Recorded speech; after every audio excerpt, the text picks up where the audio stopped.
Becoming successful in crypto in the modern era is a lot like playing the second best game known to mankind. You've always got to be a couple steps ahead, and there's always going to be a winner and a loser. Now, a lot of people think that crypto is easy money, and that couldn't be further from the truth. However, there is a substantial amount of money to make in crypto, in DeFi, in NFTs, etc. And with the metaverse coming, this will change everything. However, we're gonna break down what you should be doing, some best practices getting started right now, because we are a long way from the wild, wild west. Buy a Bitcoin with 20 pizzas. Buy a pizza with 20 Bitcoins. I guess that could go either way. But regardless, we're a long way from the wild, wild west. And today, in Operation Getting Started in Crypto, we're gonna break it down. Crypto is under attack by governments worldwide, especially here in the United States. The regulations are coming, and how good or bad this ends up being has remained to be seen. However, there are some best practices you can take right now to get your crypto going. And if you're already investing in crypto, there's some things you might want to change quickly. We're not going to dive too deep into regulations in this video. I've done that in a lot of other videos, so you can check them out. We're going to talk about getting started in crypto. First thing you need to do is buy some crypto. Now, figuring out what crypto you want to buy can be fun. There are a bunch of different sites and charts you can use. This is the one that I recommend right here, CoinMarketCap. You can go through that and start looking at some of the top cryptos. And now there are thousands upon thousands upon thousands of coins and tokens and other projects you can look into. I recommend finding something that you think has utilitarian value and real world utility, as opposed to just hopping on a trend. You can make a lot of money in trends, and we're gonna talk about that here in a second. But when you're first getting started, you want to be careful, because you can also lose a lot of money in crypto. And that's something that a lot of people don't like to talk about. You've seen the long, dark, cold winter of 2017. If you haven't, you can go back and look and see the massive decline on many coins, including most notably, of course, Bitcoin. But getting started, start looking at some coins, figure out what you want to actually buy, what you want to invest in. Because keep in mind, these crypto coins are supposed to be something you're investing in. Hopefully the utility, hopefully the project, hopefully the value is going to be greater in the future. I don't want to compare them to stocks, because that's part of the problem. The SEC is trying to regulate them similar to stocks, but they are in essence going to be looked at in the same fashion. Now, things like Bitcoin are looked at as property, but again, that's a little bit different. So what should you do as far as exchanges? Well, you should never have anything in your own name. And I talk about that on Privacy X Project, Becoming a Ghost. You can check out the first link down below and actually become a ghost, but you do not want to have things in your name. If you currently own crypto and it's in your name, that's a very bad idea with the regulations and the taxes and the new AI IRS bots that are taxing people globally.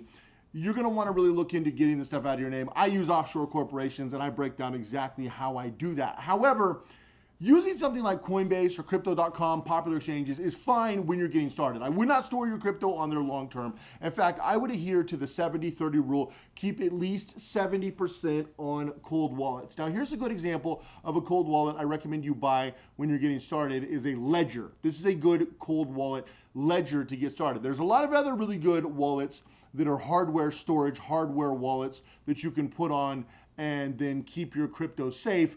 And I've done some tier list videos on some of the best crypto, some of the best exchanges, and some of the best crypto wallets. On this channel on Privacy X, you can check out my tier list videos, and I break down the best and the worst, and I give you reasons why. So I recommend you watch those videos if you're looking for a lot of advice on examples. But you are going to want to get a wallet, and Ledger is affordable and it works well. The 70-30 is a good place for a lot of you guys to start, keeping no more than 30% of your assets on exchanges like Coinbase and Crypto.com. While they are pretty notably safe for the most part, there can be issues, and you want to actually own your crypto. Having the crypto away from these KYC exchanges, know your customer exchanges. See, crypto is not the anonymous wild, wild west. Now, there are some outliers like the Pirate Chain and Monero, but those are completely separate things. In this instance, we're talking about getting started. Now, after you've dabbled a little bit, you've looked at the coin market cap, you've maybe signed up for Coinbase or a Crypto.com you're starting to look at coins, you're going to realize that most likely, unless you time things perfectly, like for example, in March of 2020, Bitcoin went down to just a few thousand, 4,000, and then shot back up and did a massive bull run all the way up to 60,000. So unless you get a perfectly timed run, most of the time you're not going to make substantial money on these bigger marketplaces because they focus more on a little bit more established coins, coins that have been audited, coins that are a little bit more reputable, companies that are actually adding value, which is important, but also it's hard to see those 5,000x gains that you've probably heard about on social media. Those are a lot risky, but they're also a lot more substantial to put 1,000 in and make 1,000,000. That actually happens. Now, it's not the norm. It is a little rarer than some of these influencers would have you believe, but it does happen. Never buy crypto with money you can't afford to lose. That's investing advice that everyone should have, regardless of what you're investing in. And keep in mind that you are investing. And for these things to go up, people move money from one to the other. People are stuck in these. People lose money, right? This isn't just a game where everyone wins money, everyone makes money. That's not how this works. People are making lots of money. People are also losing lots of money. The great thing about these exchanges that have done these audits, make sure there's no rug pulls, make sure people aren't running scam coins, is it makes the whole ecosystem a little bit more reputable and looks good for crypto as a whole. Now, once you decide, you kind of get your feet wet, maybe you buy some Bitcoin, some Ethereum, maybe you buy some Cardano, maybe even buy some Shiba Inu. Maybe you're in there and you want to look for an exchange that sells XRP. You're going to have to get a little bit more on the fringes, but there are exchanges that still work with XRP while the SEC lawsuit is going on. Maybe you want to get some algo, right? Maybe you want to get in there and get some, XYZ coin, whatever the coin is you want to get. You start playing around with it, you buy a little, you throw in $1,000 or whatever your budget can afford, because keep in mind, it is possible to lose everything, but it's a lot less likely for Ethereum or Bitcoin to lose everything than one of these coins that are just popping up here today, gone tomorrow. Now, don't be afraid to look at the charts from a few years ago. You'll notice that most of the most popular coins from a few years ago, with a few notable exceptions, of course, Bitcoin, Ethereum, most of them are gone. A lot of coins come and go. This is not a guarantee. This is a lot like the .com era. This is also a lot like the startup era. And now you have this crypto era. So you need to understand that similar to startups and .coms that imploded, most of them did, most of these coins, 90-something% of these coins won't be here in a couple years. That's why it is risky. And a lot of people don't want to talk about that, but it is very risky. So once you've played around with a couple safer coins, you've thrown in some money, you've kind of got your feet wet, you've figured out how all this works, then you could look at doing something like MetaMask. You can see MetaMask here. Get yourself a MetaMask wallet, and you can use some of these other exchanges. Now, I recommend getting a KuCoin or a Binance. Always figure out your local and your state, government, etc. laws. Certain exchanges aren't, let's say, legal or usable in specific areas. But KuCoin and Binance are a lot better on the KYC, know your customer stuff, than if we're talking about something like Coinbase or Crypto.com, which are heavily regulated. But what you want to do is get yourself a MetaMask, look at some of these sites here. You can see a list here of a bunch of different sites for coins that are getting going and for ICOs, initial coin offerings, or just putting out their coins. What this is, it lets you know what coins are coming, what coins are getting launched, what they're about, what utility they have, their value, the utility overall, if they're launching something. A good example is Shiba Inu. They launched as what's called a meme coin, or the Dogecoin killer. And then later, Shibu kind of got away from that, and they wanted to go past being a meme coin. And now they launched, Shiba Swap. They've got Leash. They've got Bone. They're in the NFTs. They created a game. They've got all kinds of other stuff they're creating in this marketplace. So that's a great example of something that has thrived up. And Shiba Inu has made a lot of people a lot of money, myself included. I got in Shiba early, and it was a great coin, and it was a big run, and it went from nowhere to now it's hovered between the top 10 to 15 coins in the world, which is crazy. It's unprecedented. Now, that is a little bit less likely than other circumstances with coins you get in early and go to nothing, go to zero. ICOs are a lot more risky because there's a lot more risk for rug pulls, a lot more risk for scams, a lot of things like that. So you do need to be careful. You need to diversify, kind of like you've seen investors do in startups over the years, where you talk about startup investing, maybe you've seen it on popular TV shows. They'll invest in 20 different companies with the hopes of a couple that could blow up and would cover the amount they invested. Well, it's a similar kind of concept for these coins, these ICOs, initial coin offering. So utilize something like MetaMask.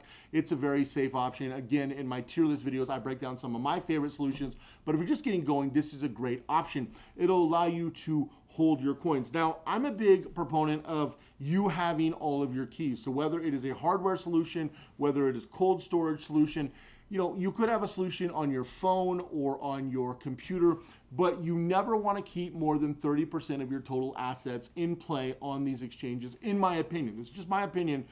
And then we start talking about things like NFTs, we start talking about things like DeFi, and we start talking about coins, for example, Algo, which is one that I'm a big fan of, that actually pays you. Now, I'm going to be honest with you. The legalities of this are gray areas, which is why we're looking at some substantial regulation in crypto. Algo will give you a monthly quote-unquote dividend in Algo, which forgoes having the capital gains right away, but does bring up some questions of your property value going up. Now, is this going to be regulated like homes, right? Where you pay on the capital gains when you sell, or like your stock portfolio?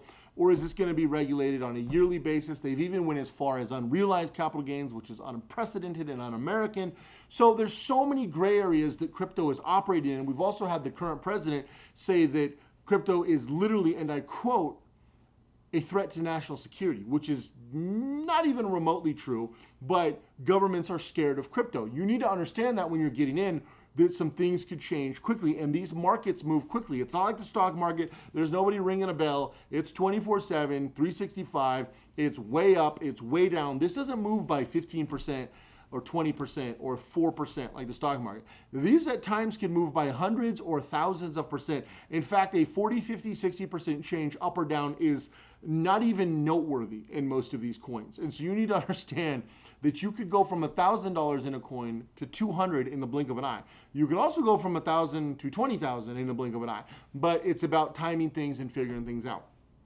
When we're talking NFTs currently are being looked at for a lot of scams, frauds, and money laundering, because a lot of people cannot see being able to purchase, let's say, a simple JPEG for millions or thousands or tens of thousands or tens of millions of dollars. It doesn't make sense to a lot of people, and I can see that. I can absolutely see that. So with that being the case, NFTs are definitely a target. Also DeFi. So when you look at DeFi, this is basically taking the crypto market to a whole nother level. Now, Meta is a separate thing. And I'm not talking Meta, the Facebook's new company. I'm talking the metaverse in general. There's a lot of coins that are in that space, which is kind of the future space. We've seen 5G pump in more data to be able to use IoT, which is Internet of Things, and bring all these things together.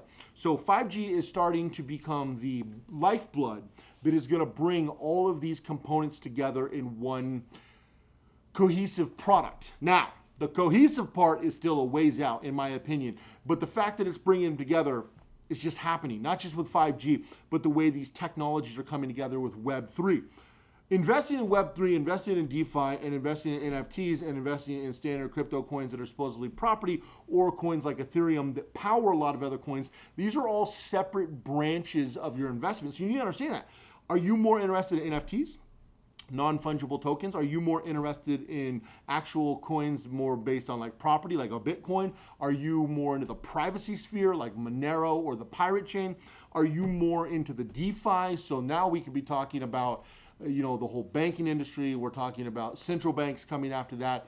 We're talking about massive ups and downs in DeFi, but some very interesting things happening on these networks and where people are making substantial money. Are you talking about a situation where you want to get into a coin that's going to add value in Web3? Right? So there's so many different areas. My recommendation, if you're new, specialize in one area. I personally don't mess with NFTs a lot. I mostly mess with privacy coins. That's my forte. And we're actually looking at launching a privacy coin that I'm partnering with here on PrivacyX. More will come out about that soon. But we're actually going to be doing our own because there's just not enough that's available right now. So we've been developing some stuff on the blockchain. And I've been talking about this about 6 months ago, but we're actually going to be launching our own thing soon. that we're partnering with that is going to change the privacy game, and it's going to be a coin that people can, it'll eventually be available on all of these exchanges as well. But that's down the road. That's the privacy sphere. I also focus a lot on coins that are property, coins that add value, coins that are utility coins, and then DeFi. I don't play around a lot with NFTs, although I think it's an interesting market. And some of these niches with Web3 were so early that I'm careful. And then some of the stuff in Meta, I've invested in some of the metaverse stuff, but I am very careful and I am very cautious of where this is going to go in the gaming sector, because gaming is its own solution in this. So understanding that. Anyway, that is an overarching breakdown of getting started in crypto right now. The biggest thing is research, research, research. Do not be a follower. Figure out how to figure these things out for your own. A lot of these courses and groups are giving you old information, and in crypto, nothing on earth moves faster. If you get information in a course, well, by the time you get that course, that information is already old and outdated most of the time. Some of the basics might hold true, but if we're talking about the coins themselves, you need to stay up to date on the coins. And the problem with a lot of influencers, and the reason I don't recommend a lot of these influencers, is they tell you the stuff after the fact. They say, hey, XYZ coin is going to be huge, after they just bought, 10,000 of this coin, and then they tell their whole audience they get it pumped. They always jump out, which is not illegal as of now because the way things are regulated. In the future, it probably will be, but it allows them to do a legal pump and dump and utilize their audience to make money. And then the audience either way has to get out quickly or lose money, and they do typically lose money. That's the game that's played. So you need to be ahead of the game. Again, like I talked about with chess, you need to be 3 steps ahead as opposed to 3 steps back, like most of these people who spend all of their time following these influencers who are giving you tips. They're not giving you any tips. They're giving you tips of coins that they've already purchased so they can get you to hop in, they hop out, and then you guys kill each other for who can get out first and who's going to take the biggest loss. So that's what I got to say about this. Let me know what you think down below. Let me know what your favorite sector of crypto is. I would love to hear what people are investing in. This will give you some basic breakdowns. We'll be doing some more advanced tutorials here on Privacy X. So if you haven't already, make sure you subscribe, give this video a thumbs up. Appreciate your guys' support. Appreciate you guys checking out this video. Go all into everything you do. Get educated. Be in the know, because privacy is a right and it's right that needs to be protected. And if you don't protect it, I don't protect it. You can bet the big governments and the companies won't protect it. And crypto's under attack. It's quite frankly under attack. And the crypto community needs to be loud, needs to be vocal. We need to have a freedom movement, kind of like the truckers in Canada, or the truckers here in the United States who are starting the freedom movements. We need to have crypto movements, but unfortunately, I've said this in like 20 videos. I've heard a couple other people say it, but most of the biggest people in crypto could care less about that because they're pumping and dumping until it gets regulated to a very bad place, and then they can just go pump and dump something else, which I would hate to see, because crypto is the future of money, in my opinion, although the central banks and big governments would disagree. Appreciate you guys checking out this video. Have an amazing day, and I'll see you guys in the next video.